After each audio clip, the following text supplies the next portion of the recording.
tadi oh iya ayatna laqad ra'a min ayati rabbihil kubra.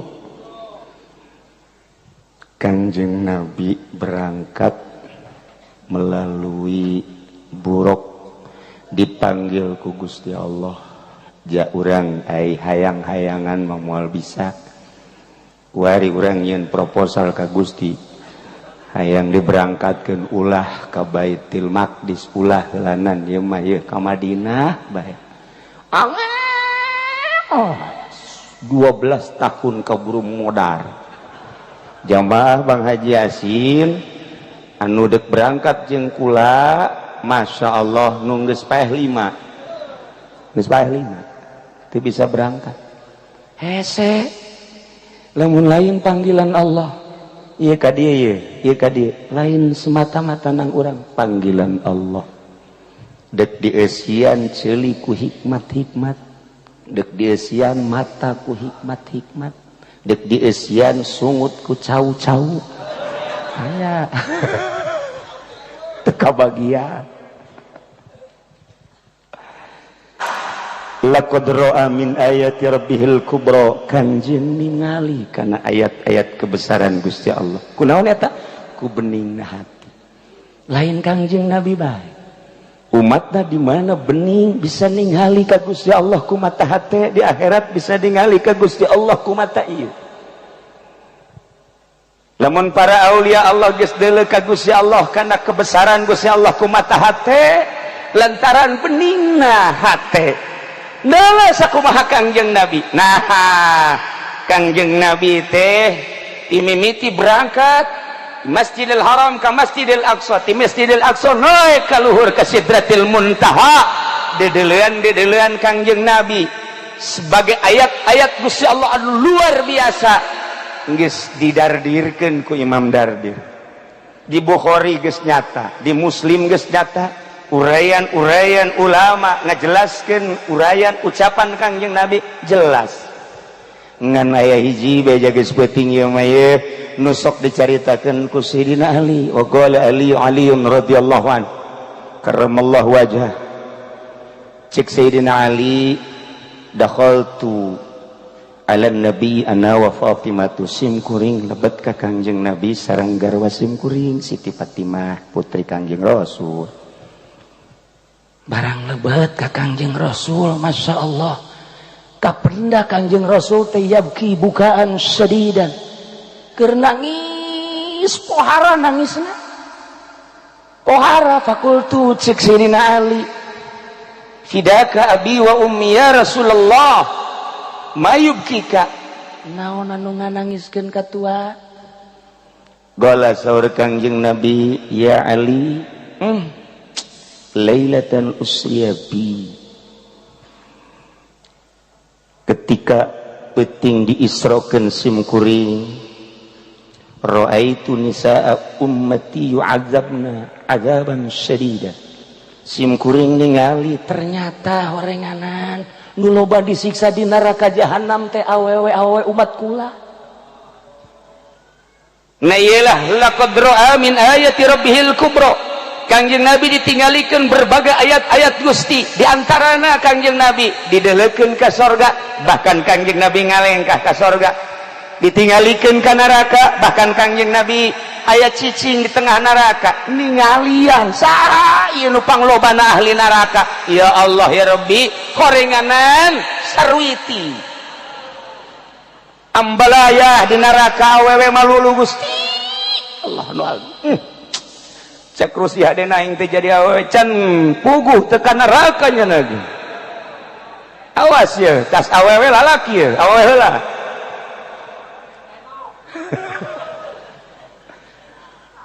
Ra'aitu imra'atan mu'allaqatan bi sya'riha. Simkuring teh ningali awewe digantung rambutna di neraka.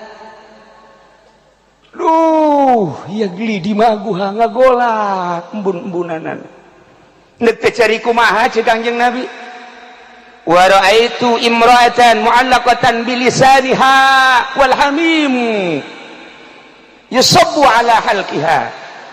Belah dia aya awewe deui digantung letahna. sementara cai panas dikucurkan karena lak-lakanana dek teu kumaha cerikna. Wa raaitu imra'atan yusaddu rijlaha ila zadiha wa yadaha ila nasyatiha. Aya awewe anu digantung di talian di bagudet, sukuna datang ka susunat, leungeunna datang ka embun-embunanana, wal malaikatu yadribuna rasaha, sementara malaikat nenggelan sirahna bimaqami aminan nar, maka pentungan tina seuneu. Da kumaha teh ceurik da Ali. Wa raaitu imra'atan wajhuha wajhu khinzir wa badanuha badanu himar. Aya awewe deui aneh, ari beungeut na ieu beungeut babi, aya awakna awak himar. Dek kumaha teh carikna terakhir wa raaitu imratan ala suratil kalbi. Awewe rupana kos anjing bae. Kos anjing kumaha teu carikna Ali. Taqamat Fatimatu, Siti Fatimah nangtung. Kemudian Siti Fatimah teh naros ka Kangjeng Rasul. Ma amaluna. Dupi amal naon eta awewe sehingga yu'adzabna bi'adzabin syadid, disiksa anu pohara jasa ya Rasulullah. Saur Kangjeng Rasulullah, amal mu'allaqatu bisyariha fa innaha kanat la tughatti sya'raha minar rijal. Awewe anu digantung buukna kemudian dihandapna digarang make seuneu, ieu otakna embun-embunana ngagolak seuneu, eta adalah umat simkuring. Awewe anu buukna rurundayan di hareupeun salaki, di hareupeun lalaki mana bae nu lain mahram. Pan kuari deuleu di ditu di hareup isuk-isuk jam 7 pan kolot ge kararieu bae neuleukeun. Itu mah buuk dah mantep tuh. Weh, mantep jasa itu mah putih deui. Urang mana itu? Wah, Lampung. Gede adat ieu mah ye. Ai itu nu ngarundai itu hideung Brebes. Coba bayangkeun ku Kangjeng Nabi geus kadeuleu wala qadra'a min ayati rabbal qadra'a min ayati rabbihil kubra. Masyaallah. Ari eta nu digantung lisana ya Rasulullah. Wa amal mu'allaqatu bilisaniha anapon cak Kangjeng Rasul awewe anu digantung lisana. Kemudian lak-lakana dicician ku cai panas. Fa innaha kanat tu'zi zaujaha. Eta mah awewe anu sok nganyerikeun lisana ka salakina. Asal salakina tas ngariung bae haju bae tas di mana? Penting-penting kalau loyogan malulu batur ge balik. Sapira mau berkat doang. Kok koprak beak 12. Moal dibejakeun aya jelemana di dieu. Coba eta awewe nu kos kitu cilaka 12. Asal boga duit diusapan salaki, asal teu boga duit balik ka ditu. Gedean kanjut bae. Ngojek ku ngojek na teu meunang duit bae. Mabur. Cek salaki hek bae. Mun sugih aing nyandung ya sebenarnya mah. Ngancamna kana nyandung. Ieu ge nu ngaharewas panitia masjid geus etilu ye. Kiai kawinkeun atuh. Emang kuda nu di imah galak. Ya Allah. Cilaka ye si gade.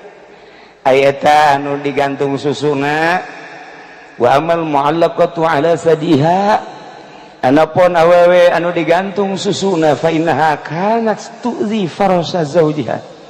Eta mah di mana-mana salakina eueuh nyana siapeun didayung ku tatanggana.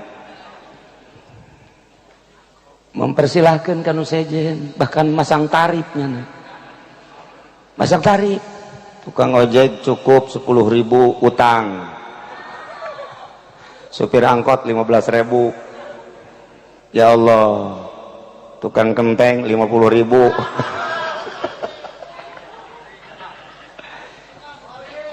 Kiai emang aya di Cilongok aya kula nyaho jasa nu pasang tarif itu nyaho emang Kiai pernah ditawaran aing sia dulu bajasa di dieu tah di Kebon Kalapa Masya Allah pohara jasa itu Pak Kapolseknya sering ngider maksudnya neangan karena ge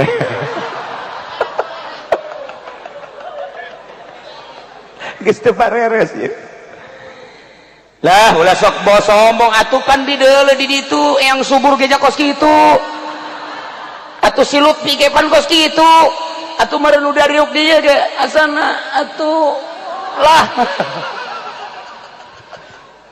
yang teu kanyawan we is mudah-mudahan udah diuk dieu teu amin ya rabbal ngan hayang doang kakarak endek doang mudah-mudahan ulah jadi lamun kukula dibukakeun bukuna di Pemda lillahi ta'ala nya nyaho kula sombong Kiai sekali-sekali memang sombong.